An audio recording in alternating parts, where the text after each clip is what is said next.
Olá, meu querido amigo, minha querida amiga, futuro e futura guarda municipal do município de Belo Jardim. Tudo bem? Como vocês estão? Comentem aí abaixo como está a ansiedade em relação a essa prova que se aproxima, né? Bom, primeiramente gostaria de me apresentar. Meu nome é Gabriela Duó, para quem não me conhece. Estou atualmente aprovada no concurso público de delegada de polícia para o estado do Espírito Santo, bem como aguardando o resultado de prova oral para o mesmo cargo aqui no estado de São Paulo. E antes de começarmos a adentrar no conteúdo propriamente dito, peço que curtam o vídeo, comentem, compartilhem e caso não estejam inscritos no canal, não perca tempo, se inscreva agora, acione o sininho, porque assim, sempre que a gente trouxer conteúdo novo, você será devidamente notificado. E olha, os conteúdos aqui estão imperdíveis, pessoal. Bom, também gostaria de registrar com vocês que aqui, como é uma revisão de véspera, por assim dizer, a gente não consegue, infelizmente, aprofundar nas temáticas e muito menos esgotar o edital. Além disso, coloquei relativamente uma quantidade alta de slides para trabalhar aqui com vocês e não sei se teremos tempo de fazê-lo na íntegra, não sei se esgotaremos os slides aqui dispostos. Então, caso a gente não consiga, fica aí disponível para vocês, solicitem os slides para que tenham acesso e consigam ler, ok? Porque isso aqui é tudo preparado com muito amor e carinho, aqui não é só uma aula para encher linguiça, aqui é realmente a aposta do que a gente acha possível estar na sua prova do concurso público e algumas apostas nossas, ok, pessoal? Tudo preparado por uma pessoa que ontem estava na posição também de concurseira e que sabe os desafios, as dificuldades, as incertezas que regem esse nosso mundo, né? Então, sem mais delongas, vamos para o conteúdo, começando com o direito administrativo. Pessoal, dentro de direito administrativo, a primeira coisa que eu gostaria de registrar é a diferença entre governo e administração pública. E sim, são conceitos distintos. Enquanto governo, ele é o conjunto de órgãos e de atividades exercidas no sentido de conduzir politicamente o Estado, ou seja, de definir as diretrizes políticas, a tomada de decisões políticas a serem efetuadas por aquele Estado, vem a administração pública ao lado justamente para materializar, para efetivar, para realizar aquelas atividades que foram politicamente dispostas, escolhidas e entabuladas pelo governo, ok? Então não confundam se isso cair na sua prova, tá? Pessoal, a administração pública, ela ainda se subdivide em administração pública direta e administração pública indireta. A administração pública direta, como o próprio nome já diz, é aquela exercida diretamente pelos entes federados, a saber, União, Estados, Distrito Federal e municípios. Prestem atenção, porque o concurso de vocês é municipal. O município exerce, faz parte da administração pública direta.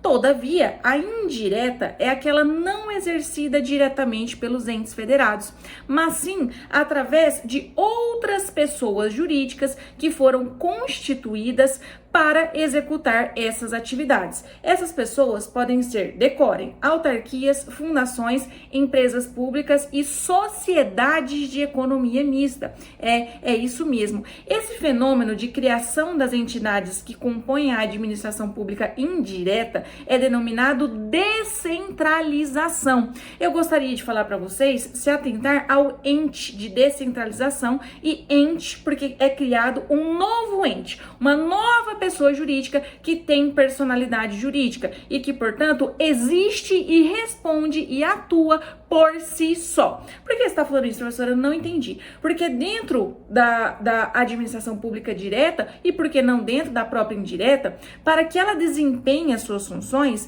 elas criam órgãos e esses órgãos, eles não têm personalidade jurídica. E o que significa isso? Eles não respondem por si só, eles não são dotados de uma personalidade. Eles apenas são órgãos, são instrumentos para a atuação, para o desenrolar, para o desenvolver da atividade que aquela pessoa jurídica tem a função de fazê-lo. E, portanto, quem responde, quem existe de forma autônoma, por assim dizer, é a própria pessoa jurídica. Esse fenômeno de criação dos órgãos é rotulado de desconcentração administrativa. Então lembrem do O de desconcentração, do O de criação de órgãos, ok? Isso pode aparecer na sua prova, tentando confundi-los. A administração pública, pessoal, ainda é dividida em sentido subjetivo e sentido objetivo. Prestem atenção. Subjetivo, o próprio nome já indica, que diz respeito a sujeitos. E nessa concepção, a administração pública seria justamente o conjunto dessas pessoas jurídicas, órgãos e agentes públicos que exercem a função administrativa. E, em regra, vem escrito na sua prova administração pública, o A e o P, em letras maiúsculas. Isso porque está definindo a administração como sendo os sujeitos, as pessoas que exercem a atividade administrativa. No outro giro, por outro lado,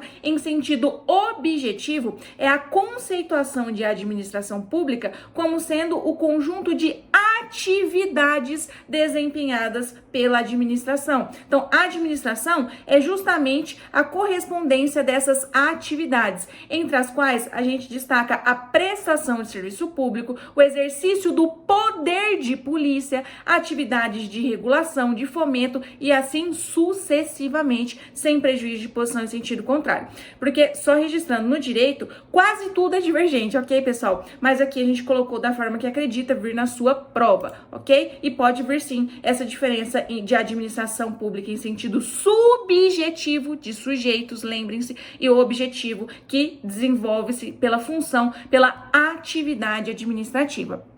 Avançando um pouquinho, isso aqui dialoga tanto com a perspectiva constitucional como administrativa. Falo do artigo 37 da Constituição Federal, que rotula os princípios expressos, explícitos, escritos no texto constitucional da administração pública. Quais são eles? São os que vão cair na sua prova, ok? Eles vão tirar um da assertiva, incluir outro, tentar confundir e vocês têm que marcar a alternativa que constem o LIMP. LIMP, professora? Isso. Legalidade, impessoalidade, moralidade, publicidade, prestem atenção, e eficiência. Nada obstante isso, ou seja, para além disso, apesar disso, existem também princípios denominados implícitos. Por quê? Porque não estão expressos, não estão escritos, não estão rotulados na Constituição Federal, mas que também dialogam com a administração pública. Exemplo, princípio da supremacia do interesse público sobre o privado,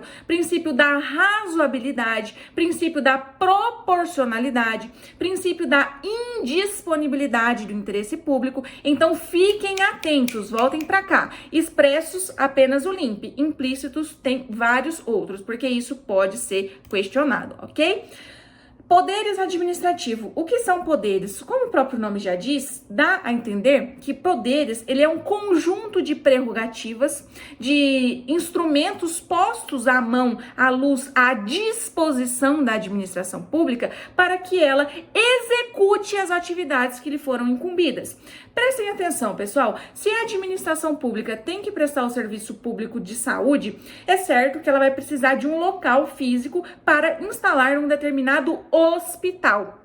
Como ela vai fazer isso se, por exemplo, no município de Belo Jardim, hipoteticamente, todos os imóveis são de propriedade privada? Como que eu vou fazer para tirar essa propriedade do particular se ele não quer me vender? Aí entra o poder administrativo.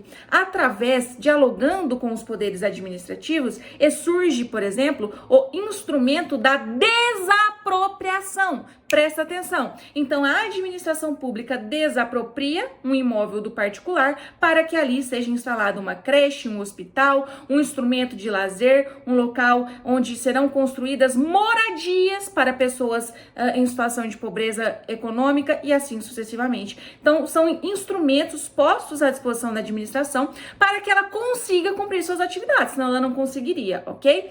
E aí, a doutrina vem e divide entre poder vinculado e poder discricionário, atenção, isso vai cair. Poder vinculado, pessoal, é aquele que se dá quando a administração pública não faz a análise de conveniência e oportunidade, ou seja, não há análise do mérito administrativo. Por quê? Porque a lei, os instrumentos já colocam impondo qual será a consequência, qual será o procedimento naquele caso hipotético. Exemplo, uma determinada lei orgânica, por exemplo, da Polícia Civil do Estado de São Paulo, e aí os senhores adaptem para a guarda, mas a ideia é a mesma, só um exemplo, fala que caso o indivíduo pratique a conduta X, o administrador público vai punir aquele funcionário com a penalidade de demissão. Percebam, a lei não deixou a escolha, a análise, ao critério do administrador, a escolha pela conveniência e pela oportunidade do que fazer naquele caso. Ela já determinou de antemão o que será feito. Então, por isso, quando a gente está diante dessas circunstâncias em que não há a análise de conveniência e oportunidade, a gente tem o poder vinculado. Quando a gente fala em poder discricionário, é quando há a análise da conveniência e oportunidade. E aqui falando de uma forma bem grosseira, só realmente para vocês pegarem a ideia e acertar a questão. Ok, pessoal? Mas vem nos nossos cursos regulares que a gente explica isso de uma forma mais técnica, adequada e bonitinha, aprofundando, ok? Poder discricionário, ele vai existir justamente quando se analisa a conveniência e oportunidade. Então, adaptando para cá para entender. Num determinado caso, a lei fala que se o funcionário praticar aquele determinado ato, o administrador público responsável aplicará a pena de demissão ou de demissão a bem do serviço público. Percebam, então, que fica a cargo, fica a incumbência do administrador, analisando o mérito, a conveniência, a oportunidade, outras circunstâncias, desde que razoáveis, e desde que com luz na lei, analisar o que ele vai fazer naquele caso, ok? Perceberam? Essa é a diferença? Só para pegar mesmo, viu, pessoal? E quais são as espécies desses poderes administrativos? A gente fala em poder hierárquico, poder disciplinar, poder regulamentar e poder de polícia, ok? Bom, eu deixei aí um julgadinho para vocês, mas vamos avançar. Pessoal, poder de polícia originário é aquele que nasce com a própria entidade. Então, ele é desempenhado originariamente pela União, Estados, Distrito Federal e municípios. Lembrando, vamos voltar lá, pegou da administração pública direta? Faz esse diálogo, ok, pessoal? Os temas, eles comunicam-se entre si. Já o poder de polícia delegado, ele ocorre por meio de uma transferência, ou seja, ele é recebido pela administração pública indireta. Então, peguem essa referência, peguem essa ligação, ok?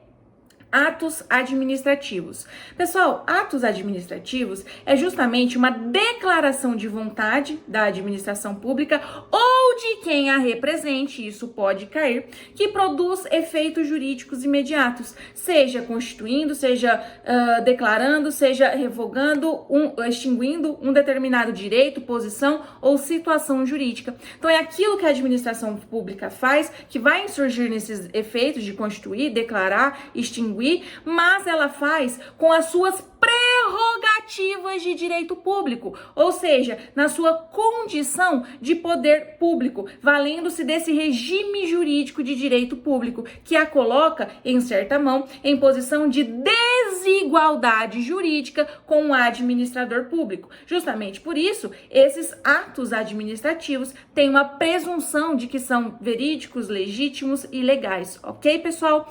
Bom, ainda dentro de atos administrativos, você precisa entender a diferença entre anulação e revogação de ato administrativo. Presta atenção. Anular se dará a extinção do ato jurídico, do ato do mundo jurídico, quando este ato revelar-se ilegal, ou seja, quando ele macular, violar, for de encontro à lei, em sentido amplo. Já a revogação também incutirá na extinção do ato administrativo, na sua extirpação do ordenamento jurídico, mas ele é legal, ele está de acordo com a lei, mas ele revela-se não mais conveniente, ele revela-se não mais oportuno, ok? Então prestem atenção, lembrem lá da ideia de poder discricionário e vinculado. Ainda dentro de ato administrativo, decorem isso aqui. Quais são os requisitos, os elementos elementos do ato administrativo. E lembrem-se do mnemônico CONFIFORMOB. Por que CONFIFORMOB? Competência, finalidade, forma, motivo e objeto. Lembrem ainda que motivo não se confunde com motivação. Se vier motivação na sua prova, ela vai integrar o elemento forma e não o motivo, ok? Porque motivo são as razões jurídicas, de fato e de direito, que incutiram, que deram base, fulcro à elaboração daquele ato. Enquanto a motivação, ela consiste na exposição de toda essa circunstância e por isso integra a forma, ok? Prestem atenção. Apenas são passíveis de convalidação, de correção, os elementos competência e forma. E apenas podem ser discricionários, ou seja, podem ter a análise do mérito, da conveniência e oportunidade, motivo e objeto. Prestem atenção. Bom, características dos atos administrativos. Como a gente já disse, presunção de legalidade, autoexecutoriedade, imperatividade e, para alguns doutrinadores, também inclui-se a tipicidade. O que significa cada um deles? A presunção de legalidade, legitimidade e veracidade, como o próprio nome já diz, é uma presunção de que aquele ato está de acordo com a lei, ele é verídico, ele é legal, ele é real e assim sucessivamente. Só que essa presunção, ela não é absoluta, prestem atenção, ela é relativa, porque no caso concreto pode-se comprovar que em verdade aquele ato é ilegal, ele é não verídico, ele é irreal, ok?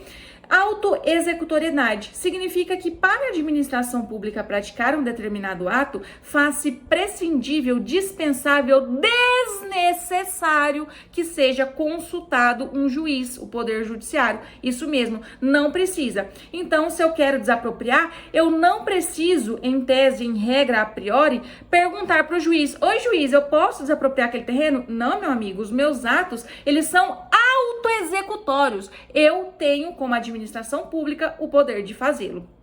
Imperatividade. Eu não pergunto para o particular se ele quer, se ele concorda. Eu não dependo da voluntariedade do particular. Então eu não chego e falo: e aí, João, eu posso pegar o seu terreno ali, cara? Beleza? Tranquilo? Não. Eu simplesmente chego, aqui é imperativo. É eu que mando. Eu estou sob as vestes do regime de direito público. Eu tenho poderes que me colocam em condições de desigualdade jurídica frente ao particular, justamente para que eu consiga cumprir as minhas finalidades rotuladas e impostas por lei.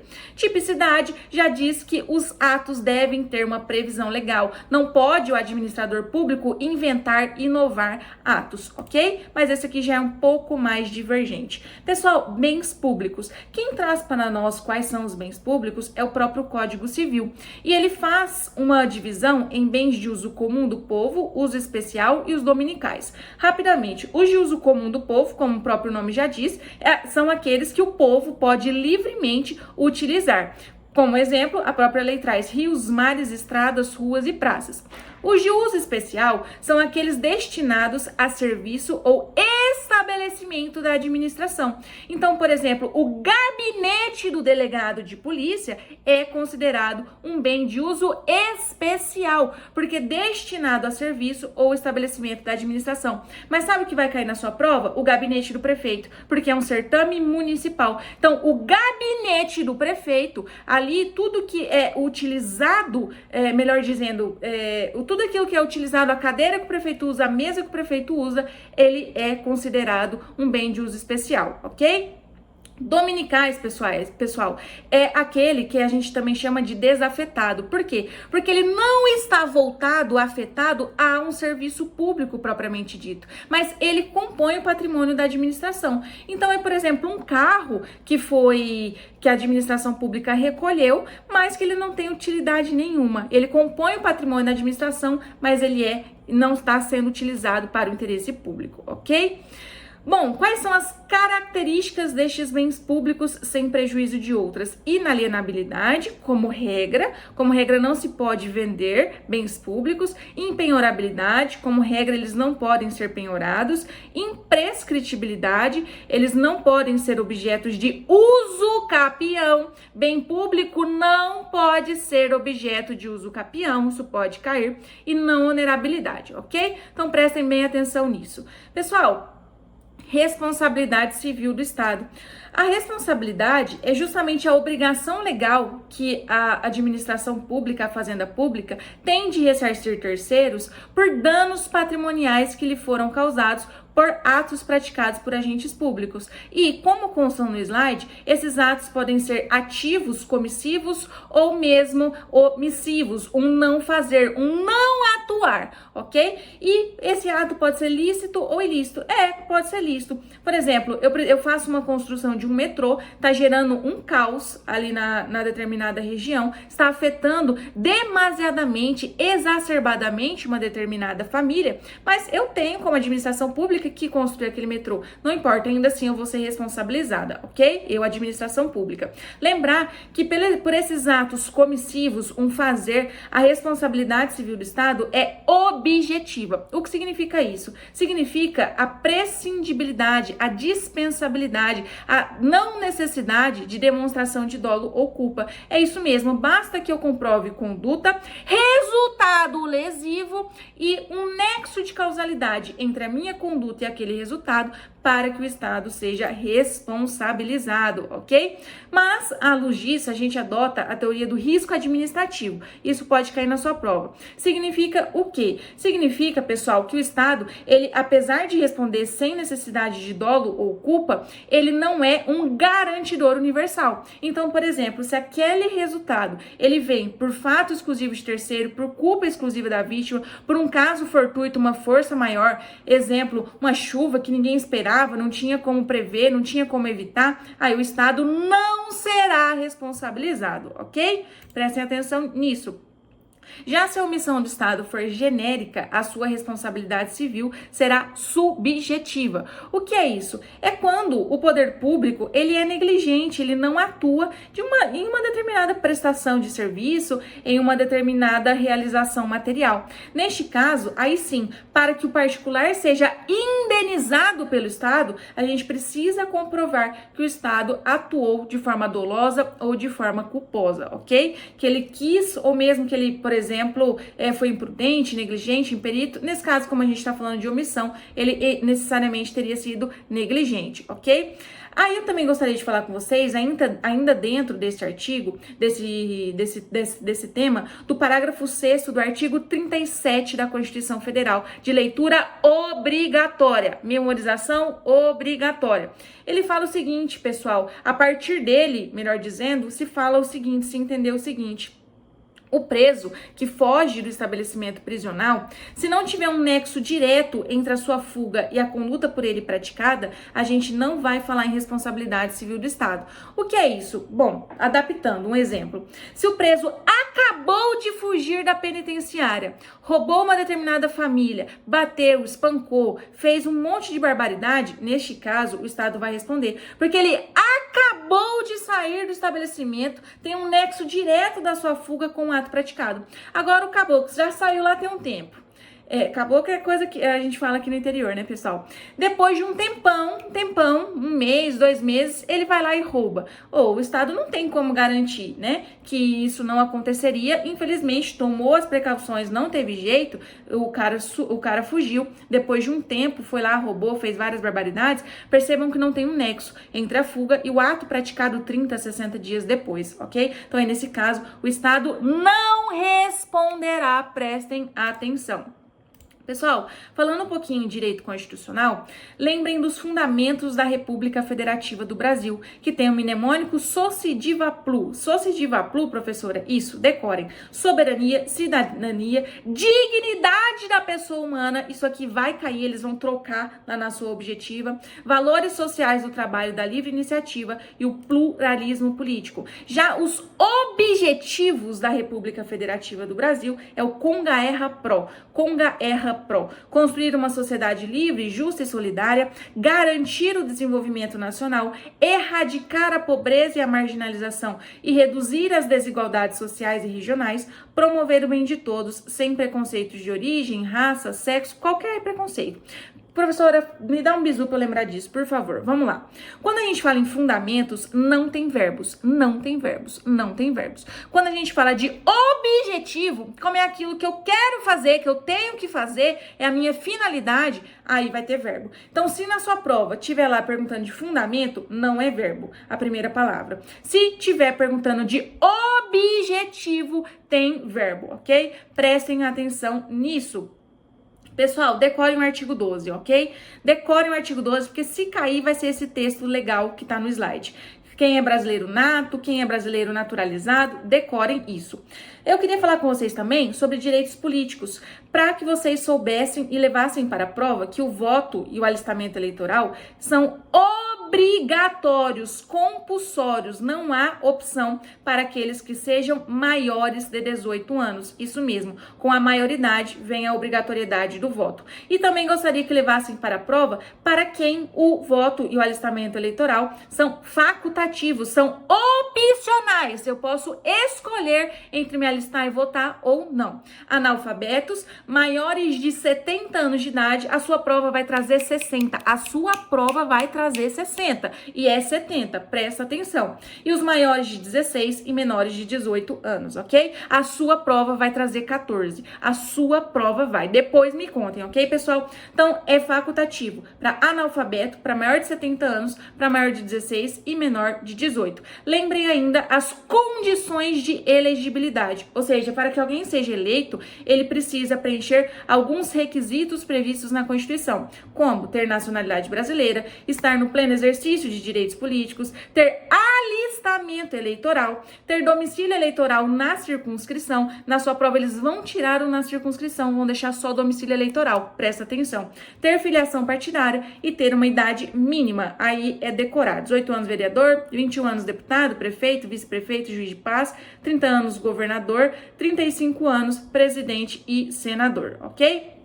Pessoal, direitos humanos e direitos fundamentais. Primeira coisa, existe diferença entre esses termos? Existe. Apesar de ter uma divergência, prevalece e é o que vai ser o seu gabarito, que direitos humanos são aqueles previstos em tratados internacionais de que o Brasil seja parte. Exemplo, Convenção de Belém do Pará, Pacto de São José da Costa Rica, Pacto dos Direitos Civis e Políticos, Pacto dos Direitos Sociais, Econômicos e Culturais e assim sucessivamente. Por que a senhora se falou esse monte de tratado? Para vocês lembrarem na hora da prova que é aquilo que o Brasil firma com outros estados nacionais e que há a previsão desses direitos. Então, aquilo que é previsto no plano internacional é direitos humanos. Já o que é previsto aqui internamente é rotulado, é denominado, é intitulado de direito fundamental. Então, por exemplo, o direito à saúde, previsto num tratado internacional, é um direito humano. Já o direito à saúde, previsto na nossa Constituição Federal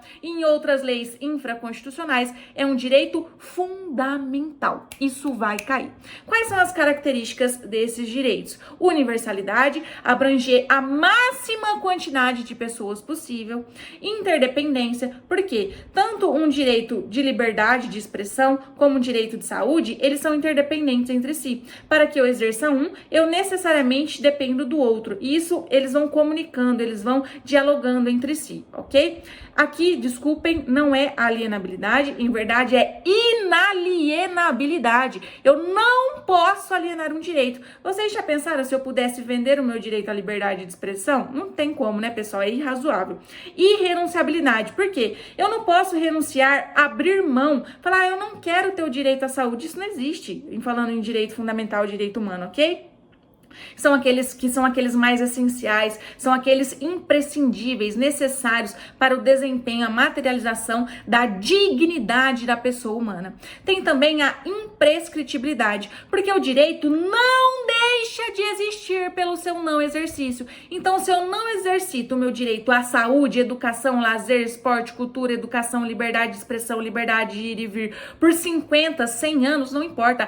Quando eu quiser quiser exercer, eu continuarei podendo fazê-lo. Não há uma prescrição, ele não deixa de existir pelo seu não exercício no tempo. Ainda há uma proibição de retrocesso. Direitos que já estão assegurados não podem deixar de estar. Eu tenho sempre que evoluir, eu tenho sempre que progredir na proteção desses direitos e não voltar atrás. Por exemplo, hoje a gente tem, graças a Deus, a igualdade entre o homem e a mulher. Então não pode vir uma lei falando não há igualdade entre homem e mulher. Isso não pode acontecer. Não pode haver um retrocesso no que se relaciona à proteção dos direitos. A gente tem que sempre ir para frente, ok? Isso aqui que vai cair agora, presta atenção.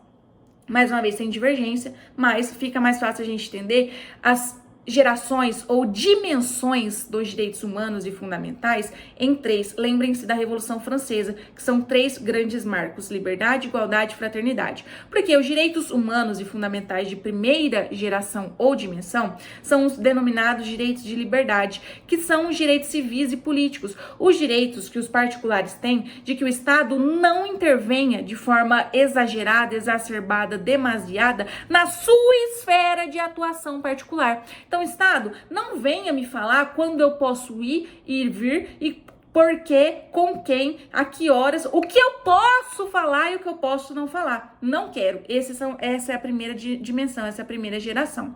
Segunda dimensão ou geração: direitos econômicos, sociais, culturais e alguns ainda trazem direitos ambientais. Por quê? Agora eu não quero mais só que o Estado não atue na minha esfera particular. Eu quero que, em verdade, ele atue naquilo que ele precisa atuar, como, por exemplo, me garantindo direito à saúde, educação, lazer, transporte, cultura e assim sucessivamente, moradia, alimentação. Já os de terceira geração ou dimensão são os denominados direito de fraternidade. Por quê? Direito à paz, por exemplo, a uma sociedade unida de forma nacional e transnacional, ok?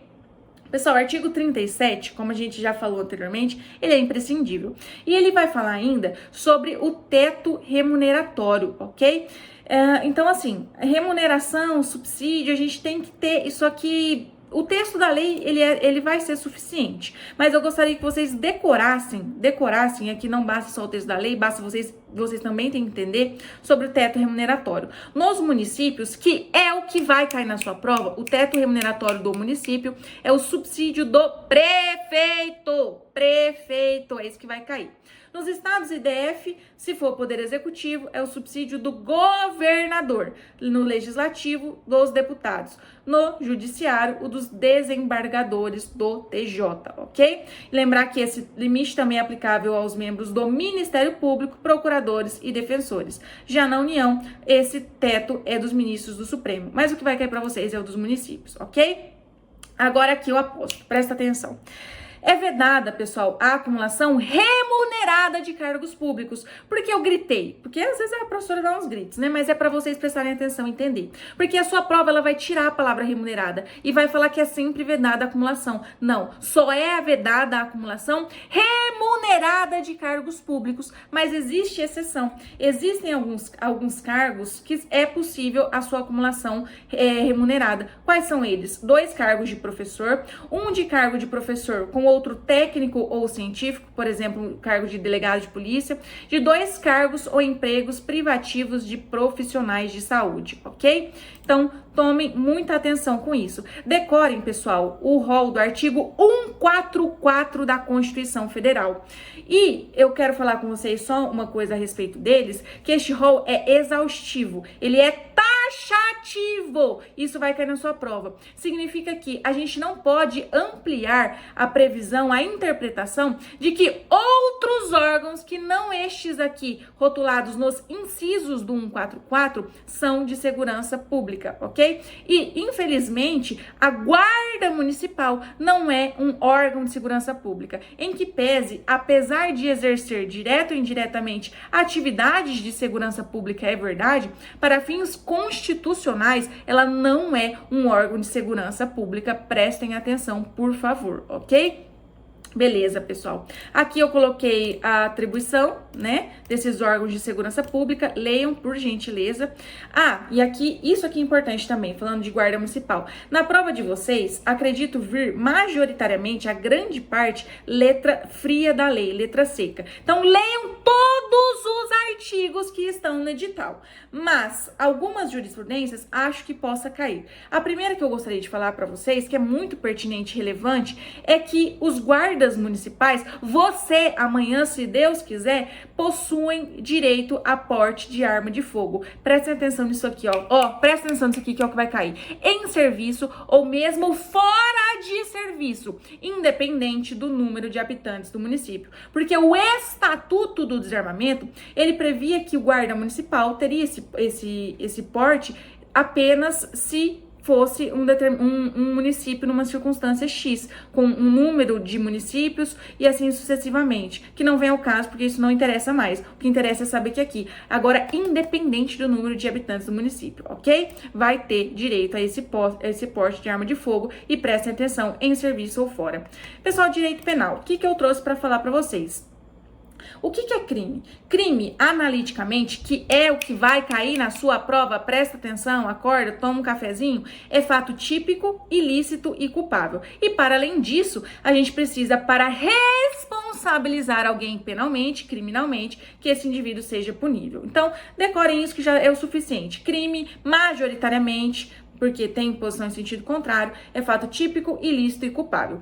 Diferença de dolo e culpa. Dolo é a vontade dirigida para a realização da conduta. Então, eu quero fazer aquilo, eu quero aquele resultado. Por exemplo, eu quero beber água e quero matar minha sede, então eu vou fazer isso porque eu quero, ok?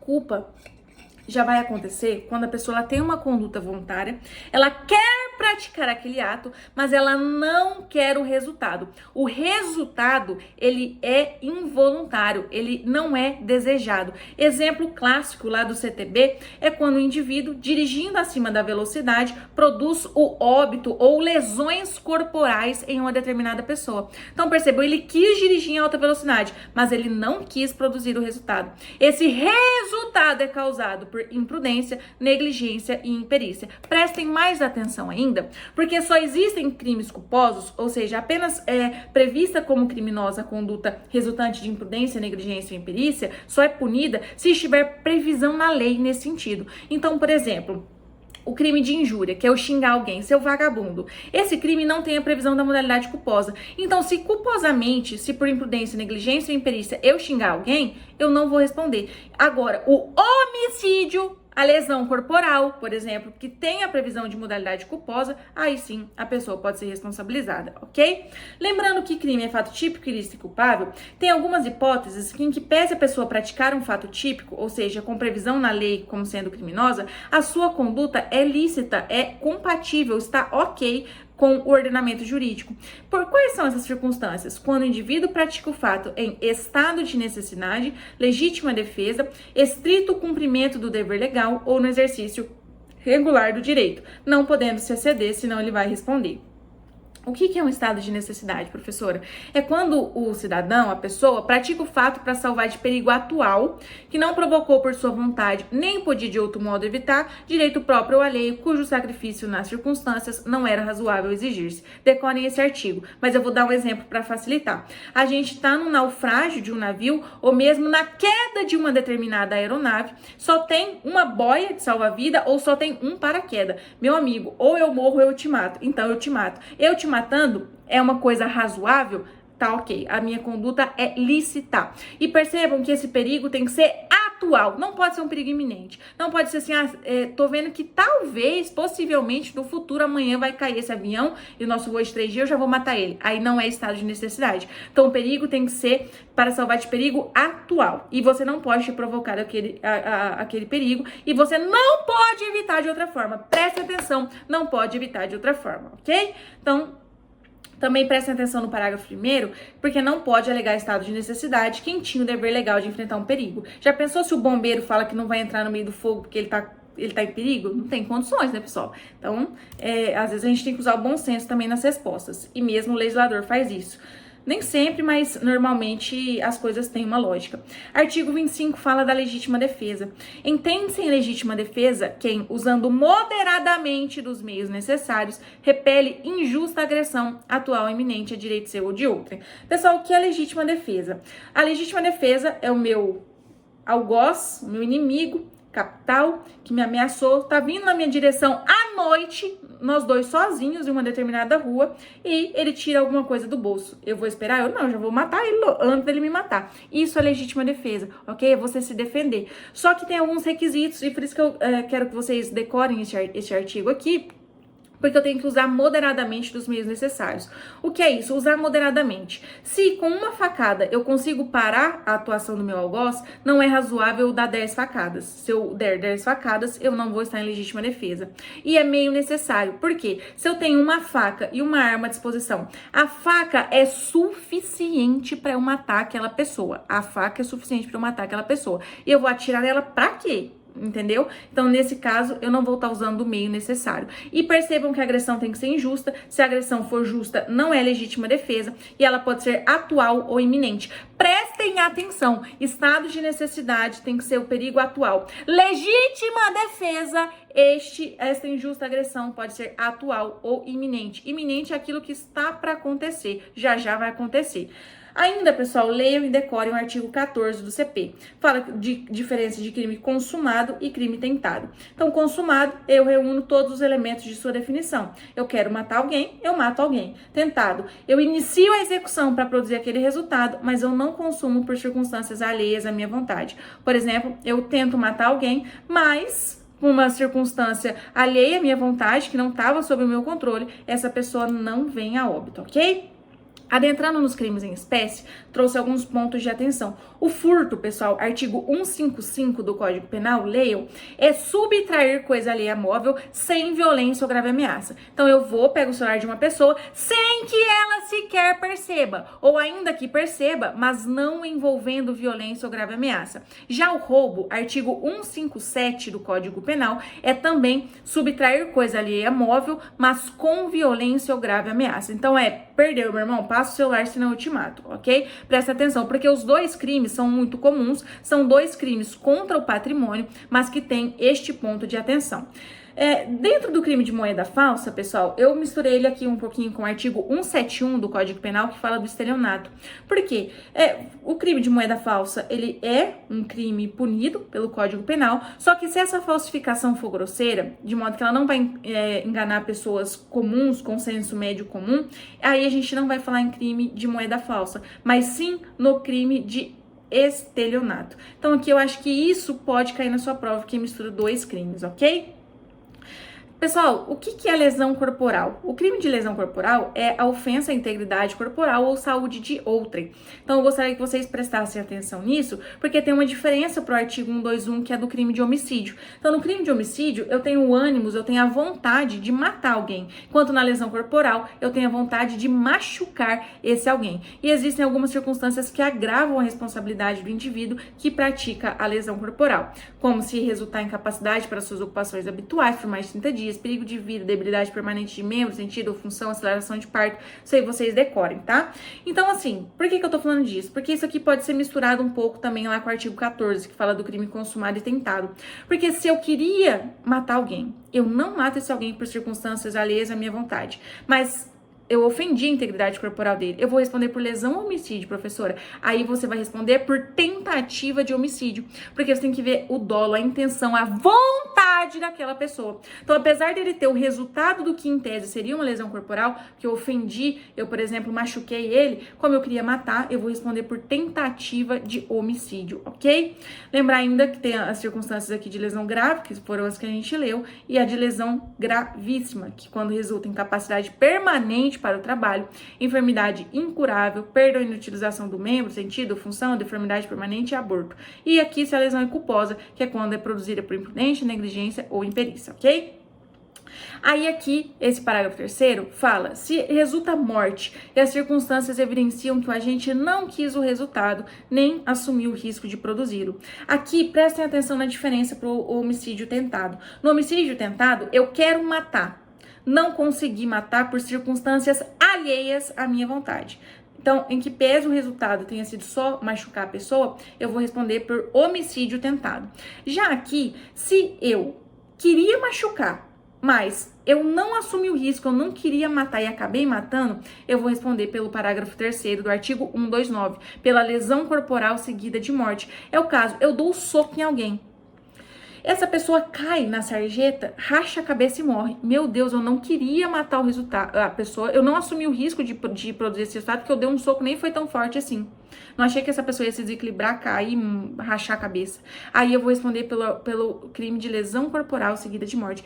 Eu quero que vocês prestem muita atenção nessa diferenciação, ok? Porque eu acho que isso pode cair na sua prova, ok? Lembrar ainda do parágrafo 9º do 129, porque se essa lesão for contra o CAD, quem que é CAD, professora? Pelo amor de Deus. É cônjuge ou companheiro, ascendente, descendente ou irmão. Ou ainda, prevalecendo-se agente de relações domésticas, de coabitação ou de hospitalidade, aí essa lesão corporal vai ser qualificada, vai ter uma pena maior, ok? A gente fala em qualificado quando os limites mínimos e máximos da pena são aumentados, tá? Presta atenção nisso. Bom, o crime de homicídio, a gente já falou um pouquinho sobre a intenção, né? Que aqui é a intenção de matar alguém, ele vai se consumar quando você realmente mata. E a gente tem que conversar um pouquinho também, pessoal, nas circunstâncias que diminuem a pena do homicídio. Percebam que se o agente pratica o crime por motivo de relevante valor social ou moral, social é quando aquele motivo é relevante para a sociedade toda. Por exemplo, eu matei uma pessoa, um estuprador que já tinha estuprado a cidade inteira. Então, o crime tinha relevante valor social. Moral, o estuprador da minha filha. Aí é um relevante valor moral, porque ele é mais particular, mais individual. Mas aí minha pena vai ser diminuída de 1/6 a 1/3. Ou se eu pratico o crime sob o domínio de violenta emoção, logo em seguida a injusta provocação da vítima, ok? Prestem atenção, porque essa emoção, ela tem que ser violenta e eu tenho que estar dominado pela violenta emoção e não apenas influenciado. Eu tenho que estar absolutamente fora de mim, dominado por aquela violenta emoção, ok? E tem que ser logo em seguida a provocação da vítima, que deve ser injusta. Então, presta atenção nisso tudo. Aqui, pessoal, tem algumas circunstâncias que aumentam a pena mínima e máxima do homicídio. Por favor, leiam em casa, ok? Aqui, registro para vocês o inciso 8º, que fala que vai aumentar a pena, né? É uma hipótese de homicídio qualificado, se ele é praticado com o emprego de arma de fogo de uso restrito ou proibido. Por que que eu tô falando isso aqui para vocês? Porque a gente já fala um pouquinho de crime hediondo. O crime de posse ou porte ilegal de arma de fogo de uso proibido, ele é considerado crime hediondo, segundo a Lei 8.072. Então, é só uma explicação bem rápida, assim, tá? Agora, é só se for porte de arma de fogo de uso proibido, ok? E ainda, no caso do homicídio, vai ser uma circunstância que qualifica a pena. Mas aqui, seja o uso restrito ou o uso proibido, ok? Preste atenção nisso. Pessoal, feminicídio. Ah, isso aqui eu acho que vai cair, acho não. Vai cair, presta atenção, vamos lá. Vamos animar que vocês já estão com sono. O feminicídio é o homicídio, é matar a mulher por razões da condição do sexo feminino. Quando que é essas razões da condição do sexo feminino? É quando tem, pessoal, violência doméstica e familiar contra a mulher, ou quando há menosprezo ou discriminação à condição de mulher. Decore, quando há violência doméstica e familiar, quando há menosprezo ou discriminação à condição de mulher e produz a morte dessa mulher em razão dessas condições do sexo feminino, a gente tem o crime de feminicídio. Feminicídio. E aqui o que eu também acho que vai cair são as circunstâncias que aumentam a pena do feminicídio, que é quando a mulher está gestante ou nos 3 meses posteriores ao parto. Por favor, gente, presta atenção. 3 meses, porque a sua prova vai trazer 6 meses e não é 3 meses. Então, se a mulher está gestante ou 3 meses posteriores ao parto, a pena do feminicídio vai ser aumentada. Também vai ser aumentada se é praticada contra maior de 60 anos, pessoa com doença, com deficiência ou com doença degenerativa que acarrete condição limitante ou de vulnerabilidade física ou mental.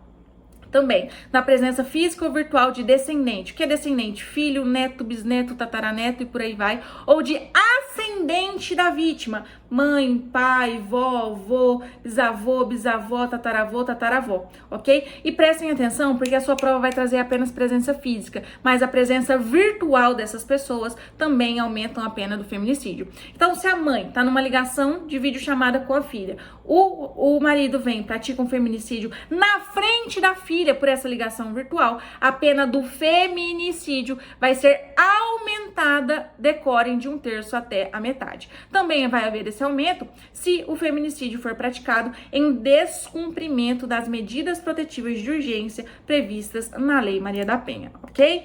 Prestem muita atenção. Pessoal, aqui ainda nos crimes contra a dignidade sexual, só um minutinho para beber uma aguinha.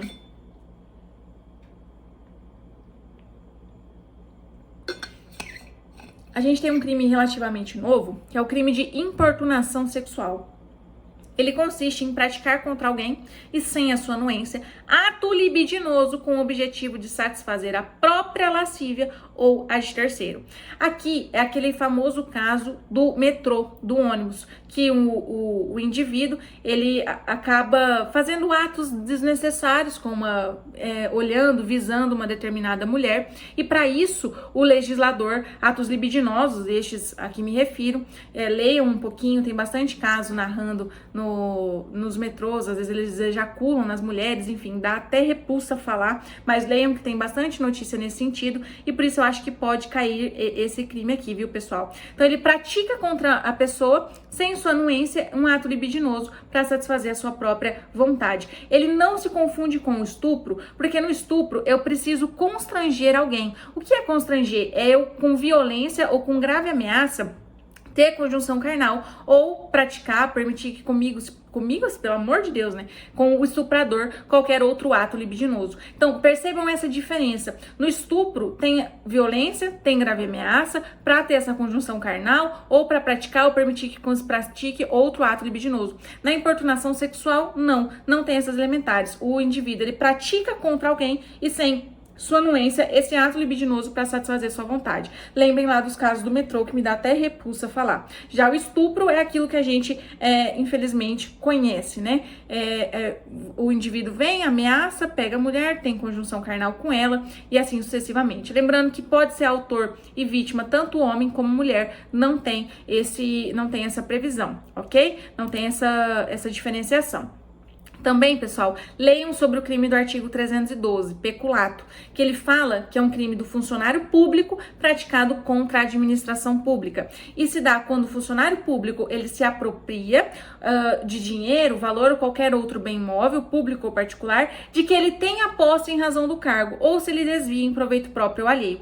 Então, eu uso um computador, por exemplo, na delegacia, lá na guarda, e eu, valendo daquela posse que eu tenho sobre aquele bem por conta da minha função pública exercida, eu levo para casa, eu me aproprio. Isso é peculato. E também se eu desvio esse bem. Agora, se eu não tenho a posse de um bem, mas eu tenho facilidade de acesso a esse determinado bem por conta da minha função pública e eu subtraio ele, aí vai se responder pelo peculato furto. Aqui todos estão no 312, ok? Então, por exemplo, eu sou guarda municipal, eu não tenho acesso ao computador da delegacia, mas valendo-me da condição de guarda, eu tenho um acesso facilitado ao gabinete do delegado. Então, eu vou lá e subtraio esse computador. Peculato furto, ok?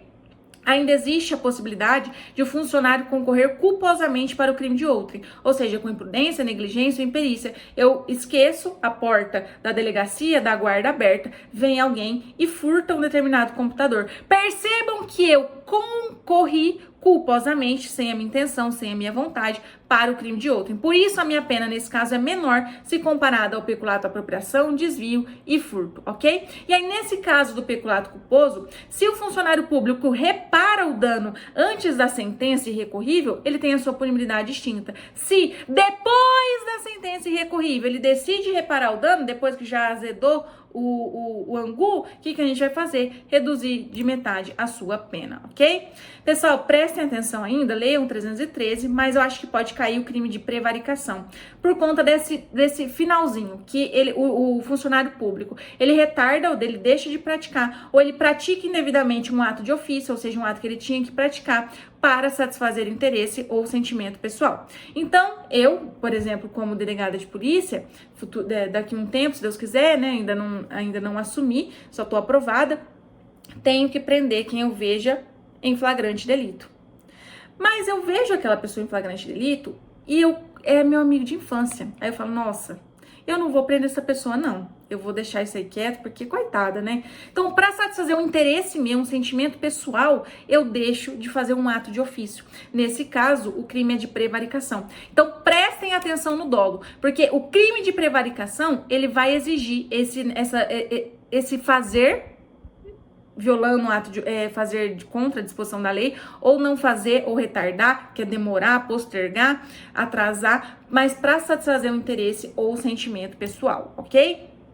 Lembrando que é funcionário público quem exerce, embora transitoriamente, sem remuneração, cargo, emprego ou função pública, como, por exemplo, os mesários nas eleições. Então, ele exerce transitoriamente uma função ali de mesário, ele é funcionário e ele é considerado funcionário público, ok? Isso aí é um dos exemplos, tá? E tem ainda o funcionário público equiparado, que é aquele que exerce cargo, emprego ou função em entidade paraestatal, como, por exemplo, uma entidade do setor S, né, de serviço social autônomo, e assim sucessivamente. Bem como quem trabalha para a empresa prestadora de serviço contratada ou conveniada para execução de atividade típica da administração. Prestem atenção aqui, porque a sua prova vai trazer qualquer atividade, e não é. Ele só será considerado funcionário público por equiparação se ele trabalhar numa empresa que foi contratada ou conveniada para executar uma atividade típica da administração pública. Uma atividade que é a própria administração pública que tem que prestar, mas ela contrata ou firma convênio com uma outra empresa para que ela preste. Então prestem atenção na palavra típica, porque é isso que eu acho que pode cair na sua prova. E aqui ainda acho que pode cair na sua prova o seguinte: a pena, pessoal, é aumentada de terça parte se o autor do crime praticado por funcionário público contra a administração, ele ocupar um cargo em comissão, função de direção, assessoramento, porque quem exerce esses cargos de chefia, de liderança, tem que dar exemplo, né, pessoal? Então, nesse caso aqui, a pessoa, se exercer um desses cargos e praticar crime, ela é punida com mais severidade, com mais rigor. Mas, o que eu quero que vocês prestem atenção é se essa pessoa executa esse crime, ela pratica esse crime e tem essas funções de direção, assessoramento, chefia, em um órgão, um setor da administração direta, ou dentro da indireta, nas fundações, empresas públicas ou sociedades de economia mista. Portanto, excluindo a autarquia. Acho que isso é uma pegadinha linda de cair em prova. Se eu fosse examinadora, traria. Por quê? Se a pessoa exerce essa função de comissão, cargo em comissão, função de direção, assessoramento em uma autarquia, pratica um crime na condição de funcionário público contra a administração, a exemplo do peculato, da prevaricação e assim sucessivamente, ela não vai ter sua pena aumentada da terça parte, porque a lei não fala nessa situação se ela exercer esse cargo dentro de uma autarquia, e a gente não pode prejudicar ela se a lei não tá mandando, ok? Então preste atenção nisso, acho que isso aqui, ó, cara de prova, ok, pessoal? Leis especiais. Eu separei um pouquinho para vocês sobre Lei Maria da Penha. Lembrar que pode ser praticado no âmbito da unidade doméstica, no âmbito da família, relação íntima de afeto. São algumas formas: a física, a psicológica, sexual, patrimonial, a moral. Lembrar que os guardas municipais, você vai ser sempre submetido à capacitação permanente, justamente contra essas questões de gênero, raça ou etnia, para dar um tratamento digno para as vítimas. Existe a possibilidade do agressor ser afastado do lar, se tiver risco atual ou iminente para a vítima dessa violência doméstica, familiar ou para um dependente seu. Tô correndo aqui, pessoal, porque o nosso prazo está acabando e tem bastante coisa que eu queria falar com vocês.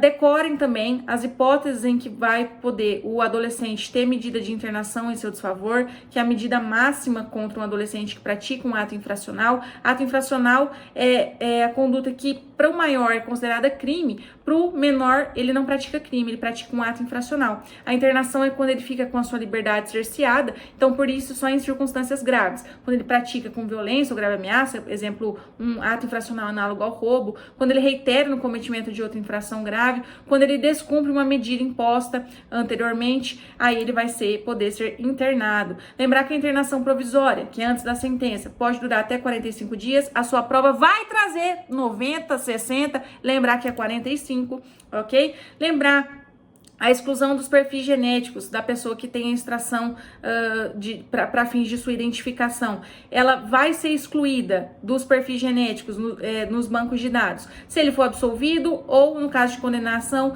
depois de cumpridos 20 anos, depois de 20 anos do cumprimento da pena. Sua prova vai trazer 10, 30, mas é 20. Presta atenção, por favor.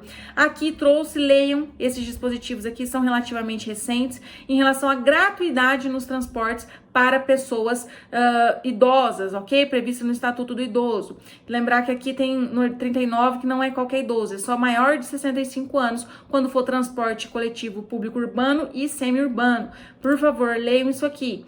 Lembrar do artigo 4º ali da Lei de Abuso de Autoridade, pessoal, efeitos da condenação, tem que indenizar o dano causado, fica inabilitado para o exercício de cargo, mandato ou função por 1 a 5 anos, perde o cargo, mandato ou função. Nessas últimas duas, só se for reincidente em crime de abuso de autoridade e o efeito não é automático, então o juiz tem que manifestar nesse sentido, fundamentar lá na sentença, ok?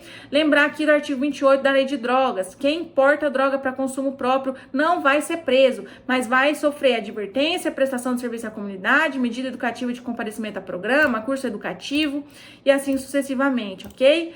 E é isso, a gente teve que correr aí no final para conseguir passar por todos os slides, mas voltem, leiam todos com muita atenção, cautela, cuidado. Espero do fundo do meu coração que tenham gostado. Fui muito cautelosa para preparar esse material, com realmente questões que eu acho que podem estar na prova dos senhores e das senhoras. Me mandem um feedback, se postar, me marquem lá no Instagram. Estou à disposição também para qualquer dúvida. Estou em oração, sobretudo, para que Deus esteja ao lado de vocês, independente da crença, mandando energias positivas. E saibam que aqui a gente não é só um curso, a gente é uma família. Então, estamos na torcida hoje e sempre. Pessoal, um abraço e até a próxima.